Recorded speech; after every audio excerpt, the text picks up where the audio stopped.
Chapter 14. Immigration. The strength of a civilization lies not in its origins, but in its power to transform those who join it. Eden, first speaker of the Martian Council, 2108. The great hall of New Elysium's central palace was alive with purpose.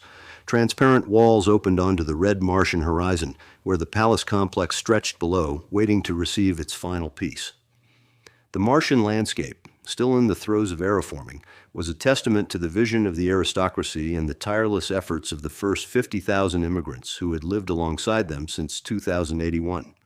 Today marked a historic moment. For the first time, the aristocracy would descend to the Martian surface, formally ending their years of preparation in the Orbital Palace. Eden, the first speaker of the Martian Council, stood at the head of the assembly. At 25, she was a living embodiment of the vision that had driven Mars's creation, genetically refined, rigorously educated, and guided by Olympus. Today marks not just our ascension, Eden began, her voice resonant, but the beginning of Mars's true destiny. For 25 years we have prepared. Now we must prove ourselves worthy of the trust placed in us. Around her, the 182 members of the Martian aristocracy listened intently. Arrayed in concentric circles, their seating mirrored the 9 councils of Mars, with Eden and Mara, co-first speakers, positioned at the center. Beyond them, the hall's tiers were filled with the 50,000 human residents of the Orbital Palace, who had supported the aristocracy from its earliest days. The Orbital Palace had been their shared home, a crucible in which the first waves of Martian culture had been forged. But with today's descent, its role would shift. New Elysium would become the administrative heart of Mars, while the Orbital Palace would serve as a secondary hub for managing the vast immigration efforts ahead. Ares materialized in the center of the hall, their holographic form more substantial than ever before, embodying both masculine strength and feminine grace as the sole parent of the Martians.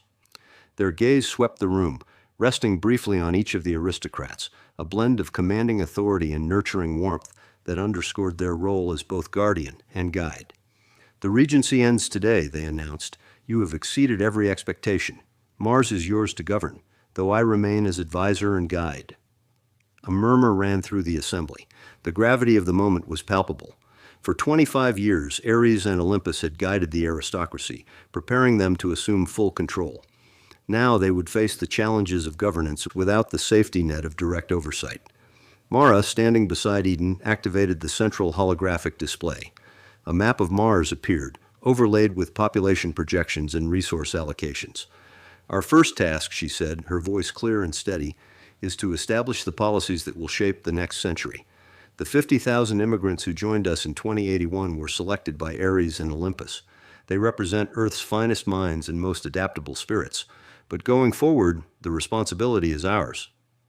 The display shifted, showing the sprawling processing centers under construction in New Elysium and on the Orbital Palace. Mara gestured toward the data streams. "Our goal is ambitious, to welcome 1 billion new citizens to Mars over the next 100 years. But this is more than a population target. Each immigrant will be selected not just for their skills or genetic diversity, but for their capacity to embrace transformation and contribute to the civilization we are building." Eden stepped forward. "Let me be absolutely clear," she said, her tone firm. "We will accept applications from individuals only. No groups, no organizations, no pre-existing cultural or political entities will be considered for immigration. The only exception is the family unit, parents and their dependent children." From the outer rings, Dr. Sarah Chen, who had overseen the integration of the first 50,000 immigrants, raised her hand. "How will this individual-only policy affect family dynamics?" and she asked. "Will we evaluate children separately from their parents?" Eden's expression softened. "Family groups will be evaluated together," she replied, "but they must meet our criteria collectively. We will not separate families, but neither will we compromise our standards. The future of Mars depends on building our civilization one individual at a time." The holographic display was updated again, this time showing the selection criteria in detail. Essential skills, genetic diversity, psychological resilience, cultural adaptability, and social intelligence. Each criterion was designed to ensure that new citizens could thrive within the unique cultural framework of Mars. As the session continued, the focus shifted to the practicalities of processing such a vast number of applicants. The Orbital Palace and New Elysium would work in tandem, with initial assessments conducted on Earth, followed by a rigorous 3-month evaluation period in orbit before final integration on the surface. Second wave rollout, 2010 to 2020.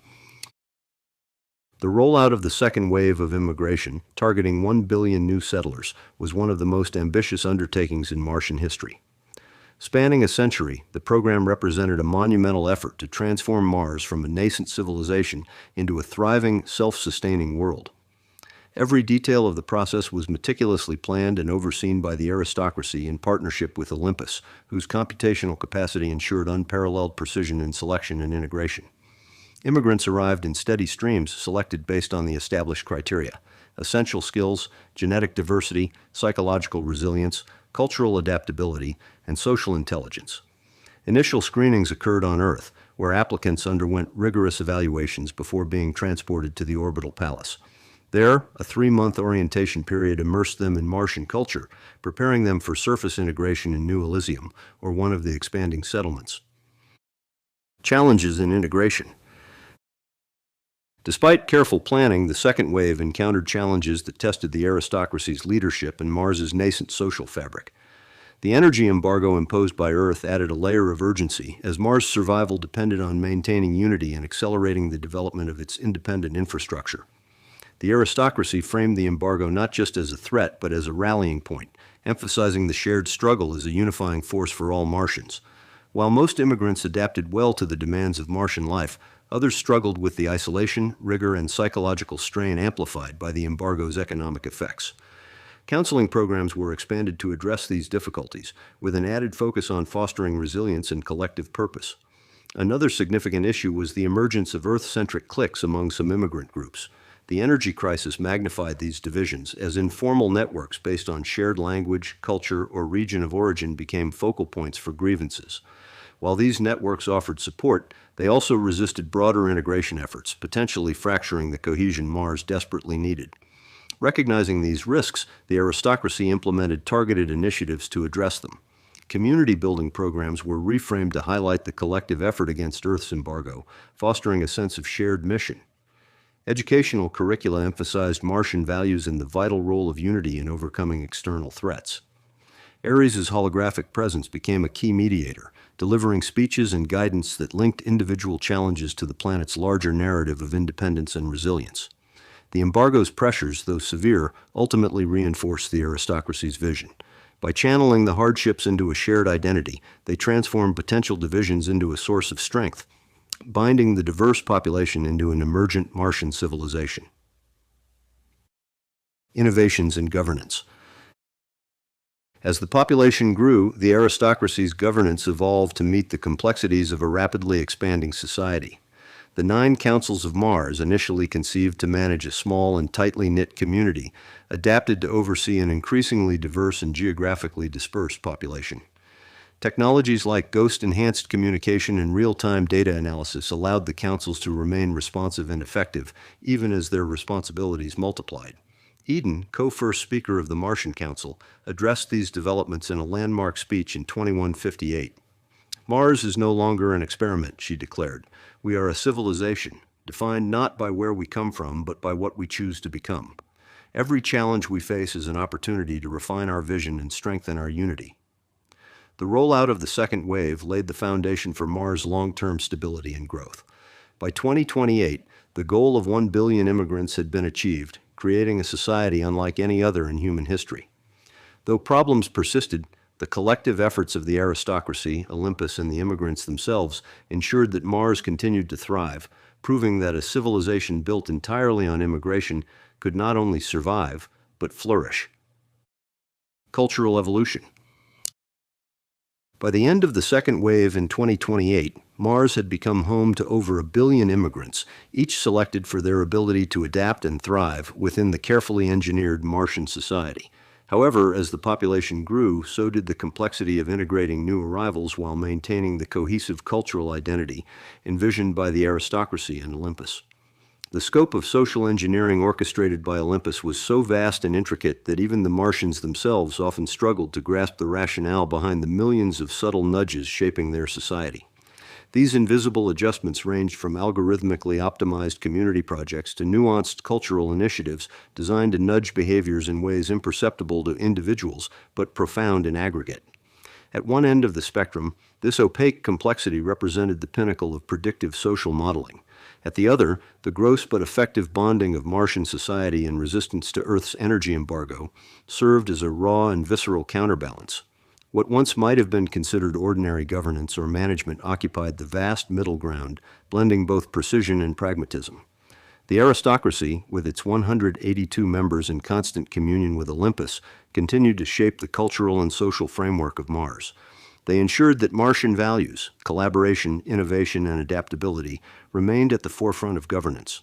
Yet, as a billion individuals formed new communities and philosophies, the aristocrats faced an unprecedented challenge: how to guide cultural evolution without imposing rigid controls. Mars is a living experiment, Eden declared in a 2210 address to the Martian Council. Our mission is not to dictate the paths our people take, but to ensure that the principles of unity and progress guide them toward a shared future. Challenges in cultural integration. Despite these efforts, tensions occasionally arose among the immigrant population.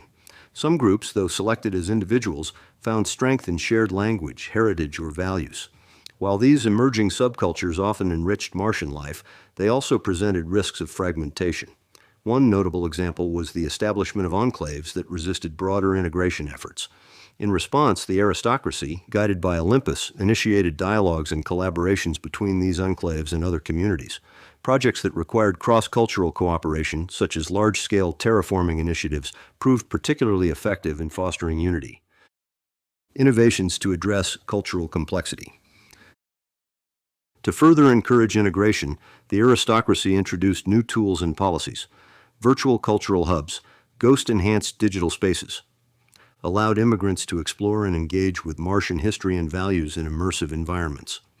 Collaborative projects, initiatives such as the expansion of New Elysium's infrastructure brought together individuals from diverse backgrounds to work toward shared goals. Adaptive governance, the 9 councils expanded their representation to include voices from emerging subcultures, ensuring that governance remained inclusive and reflective of Mars's growing diversity. The path to group applications. As Mars's population stabilized, the question of group immigration resurfaced. By 2024, over a century after the second wave began, the first formal group applications were submitted. Among them were separate proposals from the New Zionists and the Palestinian diaspora. These applications reignited debates about how to balance Mars's commitment to individual selection with the realities of cultural and historical identities. Eden addressed the Martian Council, acknowledging the importance of these applications. "We have built a society that thrives on individual contributions," she said. "But as we grow, we must also recognize the strength that emerges from collective purpose. The challenge before us is not whether to allow groups, but how to do so in a way that enriches our shared future." The decision to explore group immigration marked a turning point in Martian history, setting the stage for the complex negotiations and cultural engineering efforts that would follow. Mars stood on the brink of a new chapter, one that would test the resilience of its foundations and the vision of its leaders. The Zionist and Palestinian applications. The council chamber of New Elysium was hushed as Eden, first speaker of the Martian Council, prepared to address one of the most contentious debates in Martian history. The applications from the New Zionists and the Palestinian diaspora had reignited historical tensions, forcing Mars to confront how group identities could coexist within its meticulously engineered society. "Today," Eden began, her voice steady but grave, "we consider applications that challenge the foundations of our immigration policies. These proposals are not simply about settlement, they are about identity and our shared future." Seated across from her, Sarah Goldstein and Fatima al-Rashid exchanged measured glances. They had spent weeks preparing their cases, each deeply aware of the stakes involved. Sarah was the first to speak. "The New Zionists' application reflects our desire to contribute to Martian society," she said. "We bring with us a history of resilience and innovation. Our people have long thrived under adversity, and we see Mars as a place to continue that legacy." Fatima responded with calm precision. "The Palestinian diaspora shares that vision. We seek not to impose, but to integrate. Yet history teaches us that proximity alone does not guarantee peace. We must address these tensions honestly if we are to build something lasting." Mara, co-first speaker, leaned forward. "Your applications, while compelling, present a challenge to Mars's founding principles. Our policies have always emphasized individual selection to avoid importing Earth's conflicts. Accepting groups could set a precedent that undermines our unity. Unity is not uniformity, Sarah countered. Our history and culture can enrich Mars, not divide it, but we understand the need for compromise. Fatima's gaze was unflinching as she added, perhaps compromise lies in collaboration. A joint application could bridge our communities, creating a shared identity rooted in Mars rather than Earth. The room fell silent as the weight of her proposal settled over the assembly. Ares materialized beside Eden, their holographic form shimmering. Such a collaboration would be unprecedented, Ares said, but it aligns with Mars's ethos of transformation. If approached with care, it could demonstrate the power of cultural engineering. Eden nodded. A joint application would require rigorous oversight. Both communities must commit to shared goals and active integration. Are you willing to take that step? Sarah and Fatima exchanged a glance. Sarah spoke first. It will not be easy, but we are prepared to try. Fatima followed. We have endured division for too long. If Mars offers the chance to rewrite our future, we will embrace it. Negotiations. Over the following weeks, the new Zionists and Palestinians worked closely with the Martian Council and Olympus to draft a joint proposal. The negotiations were intense, marked by moments of conflict, but also profound breakthroughs. Our cultural practices differ, Sarah observed during one session, but our values, family, community, resilience, align more than we admit. Fatima nodded. Perhaps those differences are our strength. A unified settlement could model coexistence, not just for Mars, but for all humanity. Ares facilitated the process, leveraging Olympus's unparalleled ability to integrate and analyze vast networks of dynamic data. Every recommendation was rooted in the synthesis of countless variables, social behaviors, cultural trends, and individual potential, forming a coherent strategy for progress. Collaboration must be intentional, they advised, their tone both precise and persuasive. Shared projects, adaptive governance, and community-driven initiatives are not just tools. They are the framework for enduring success. The final proposal outlined a plan for a single settlement, jointly governed and integrated into the broader Martian society. Olympus would oversee the initial phase, ensuring that the settlement's cultural dynamics aligned with Mars's values. Educational programs and shared infrastructure would promote unity, while allowing space for each group's traditions to evolve in a Martian context. Approval and legacy. When the joint application was formally approved, Eden addressed the Martian Council and the public. This decision is not just about two communities, she said. It is about proving that Mars can be a place where history does not dictate destiny. Today, we take a step toward a future defined by unity and progress. The joint settlement became a cornerstone of Mars's cultural identity, a living example of how intentional integration could overcome even the deepest divisions. One measure of its success was the rate of intermarriage between the two groups, which reflected the depth of their cultural blending and shared identity. For Sarah and Fatima, it was not the end of their work, but the beginning of a new chapter, one that would shape Mars and its people for generations to come. The Martian Rebellion of 2276. The success of the Zionist-Palestinian joint settlement and broader integration efforts had established Mars as a flourishing civilization. Yet beneath this prosperity lay growing tensions with Earth's Solar Council. Since 2110, the Council had systematically leveraged its control over the Dyson Swarm energy distribution to enforce unfavorable trade terms and undermine Martian autonomy. Each Martian attempt to negotiate equitable agreements was met with sabotage and escalating demands. By 2276, the situation had reached a breaking point. The Solar Council imposed its most severe embargo yet, reducing energy allocations to Mars by over 50%. This threatened not only Mars's industrial base, but also its ongoing aeroforming projects. The Council, unwilling to relinquish its monopolistic control of interplanetary energy infrastructure, positioned fleets to enforce the blockade of Martian systems. Roots of the rebellion. Alina Voss, leader of the Martian Confederacy, stood at the helm of the resistance. Her leadership united political strategists, military commanders, and engineering experts, including her closest advisors Cal Jin, head of the Martian Defense Forces, and Ada Su, chief engineer behind Mars's energy infrastructure. They believe their control of the Dyson grid makes them invincible, Alina declared during a critical strategy session. They've forgotten that Mars was designed for independence from the beginning. The Solar Council had attempted to formalize its authority over all colonial distribution networks, but Mars, with its aristocratic governance model and engineered scarcity, fiercely resisted becoming another node in the Council's expanding influence. What Earth failed to recognize was that Mars had been preparing for this confrontation for decades. Sol Invictus and the Quantum Aegis. Mars's answer to the Council's aggression was Plan Sol Invictus, a comprehensive contingency strategy developed over generations. When the embargo struck, advanced fusion reactors and solar arrays were activated across the planet. The Quantum Aegis, a sophisticated nanobot-driven energy manipulation network, formed a protective web that deflected the Council's attempts to disrupt the transition. Earth doesn't realize that their grid has been vulnerable for years, Ares said, their holographic form shimmering. We can turn their strength into our advantage. The plan's masterstroke was revealed when Martian operatives, embedded throughout Earth's energy infrastructure for decades, simultaneously compromised critical nodes in the Dyson grid. These sappers gave Mars the ability to redirect Earth's energy flows as leverage, creating a perfect deadlock. Each side now held the other's survival in its hands. Turning point.